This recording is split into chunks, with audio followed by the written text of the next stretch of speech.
ini akan pulang. Setiap kita akan berpindah.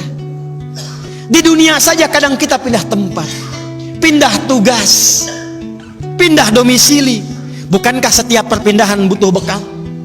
Anda dari Jakarta datang ke Garut, bukankah butuh bekal? Butuh kendaraannya, butuh kecukupannya, butuh materinya. Dan satu saat kata Allah, dunia ini pun bahkan akan kita tinggalkan.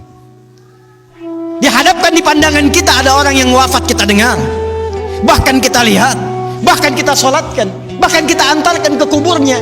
Dan besok lusa kata Allah kita yang pulang.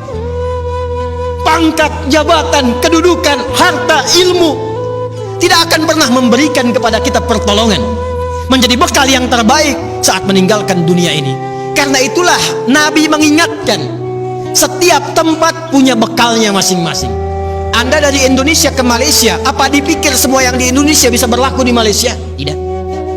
Anda dari Indonesia ke Amerika, apakah uang yang berlaku di Indonesia laku di Amerika? Tidak. Belum tentu bisa digunakan. Mas sekarang kita dari dunia akan berpindah ke alam selain dunia. Apakah akan menggunakan bekal dunia? Kata Allah, tidak. Bekal yang dibawa saat berpulang dan kita katakan meninggal dunia itu hanya satu, yaitu amal saleh. Di dalam Al-Quran tidak disebutkan amal saleh kecuali dengan kalimat zikrullah. Zikir, zikir, zikir. Zikir adalah nama lain dari amal saleh. Sekaligus secara bahasa juga pengingat. Seakan Allah ingin mengatakan, hei ingat kamu akan wafat, ingat kamu akan meninggal. Sekarang pangkatnya tinggi, hartanya banyak, ilmunya luas. Saat pulang ingat, saat meninggal dibawa tidak itu. Pakaian cuma 2 helai kain kafan, tidak ada kantongnya. Dibawa ke alam kubur, dunia tidak ada yang ikut. Zikir, ingat, eling, ingat kata Allah. Yang hanya bisa dibawa amal saleh. Karena itulah ketika Allah meminta kita menunaikan amal saleh, semua amalnya disebut dengan zikir. Bukankah kita diperintahkan menunaikan salat? Salat dalam Al-Quran disebut dengan zikir. Quran surah ke-20 Taha di ayat ke-14. Innani anallahu la ilaha illa ana fa'budni wa aqimis salata li dzikri. Baca Quran, Quran disebut dengan zikir. Quran surah Al-Hijr di ayat yang ke-9. Inna nahnu nazzalna dzikra wa inna lahu lahafizun. Menghafal Quran disebut dengan zikir. Disebutkan 4 kali di surah Al-Qamar ayat 17, ayat 22, ayat 32, ayat 40. Walaqad yassarnal Qur'ana lidzikri fahal mim muddakir. Doa itu amal saleh disebut dengan zikir. Quran surah ke-7 Al-A'raf ayat 205. Udhkur rabbaka fi nafsika tadarruan wa khifatan wa dunal jahri minal qaul. Anda setelah salat mengucapkan subhanallah, alhamdulillah, Allahu akbar, itu zikir.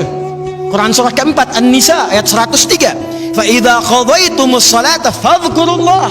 Maka kata Allah, ingat, kalau sudah sampai akhir pekan itu, yang dihitung jangan cuma dunianya. Berapa ya harta yang dikumpulkan selama kerja ini? Di pasar berapa keuntungan yang diraih? Di kantor berapa omset yang didapatkan? Berapa pangkat yang sudah diletakkan di pundak itu? Berapa ilmu yang sudah diraih? Kata Allah, ingat, saat meninggal apa bekal zikir yang telah kamu siapkan? Bahkan jangan-jangan sampai sekarang pun, puluhan tahun kita hidup, untuk sholat pun belum mampu mengenal, mengetahui, memahami apa yang kita baca dalam sholat kita. Bahkan diberikan usia yang banyak pun, jangankan menghafal Quran, untuk baca pun masih belum punya waktu. Hadirin, anak-anak sekarang, kami katakan kepada Anda, saya membimbing anak-anak penghafal Quran. Ada yang matanya tak mampu melihat, ada yang otaknya lumpuh. Usia 3 tahun, 4 tahun menghafal Quran sampai hafal 30 juz. Dan ketika kami tanyakan kepada mereka, kenapa Anda menghafal Quran? Mereka katakan, untuk menjadi bekal ketika berjumpa dengan Allah Subhanahu wa ta'ala. Ada seorang anak matanya buta. Orang katakan buta, kami katakan ditutup matanya oleh Allah supaya tidak memandang maksiat. Dia menghafal Quran, bapaknya menggendong, menaikkan ke motor, diantarkan ke penghafal Quran sampai selesai hafalan Qurannya. Ketika dia pulang ditanya, kalau kami ingin berikan hadiah, apa yang kau harapkan? Kata beliau, saya hanya ingin doa saja. supaya Allah meringankan hisab saya di hari kiamat.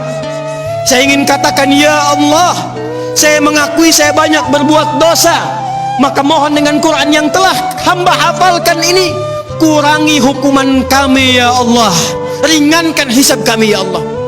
Anak kecil, matanya buta, belum balik, belum berlaku hisab, menghafal Quran supaya minta hidupnya diringankan di hadapan Allah dari dosa-dosa yang mungkin dilakukan. Anda diberikan 40 tahun, 50 tahun, 60 tahun, kalau sampai detik ini mengharapkan surga Firdaus, tapi belum serius mencari bekal, maka dengan cara apa lagi dan berapa lama lagi Allah memberikan kesempatan kita untuk mendekat kepadanya. Karena itu insan beriman, bangun kekuatan, bangun silaturahim, jauhi sifat terpecah belah, jauhi polarisasi, satukan cinta di antara kita. Setelah itu tingkatkan ibadah kita, niatkan setiap pekerjaan kita untuk mendapatkan ridha Allah Subhanahu wa Ta'ala, dan setiap tempat yang kita pijak, pakaian yang kita kenakan, kelak semua akan bersaksi di hadapan Allah. Itulah ikhtiar dan ibadah kita yang telah kita lakukan selama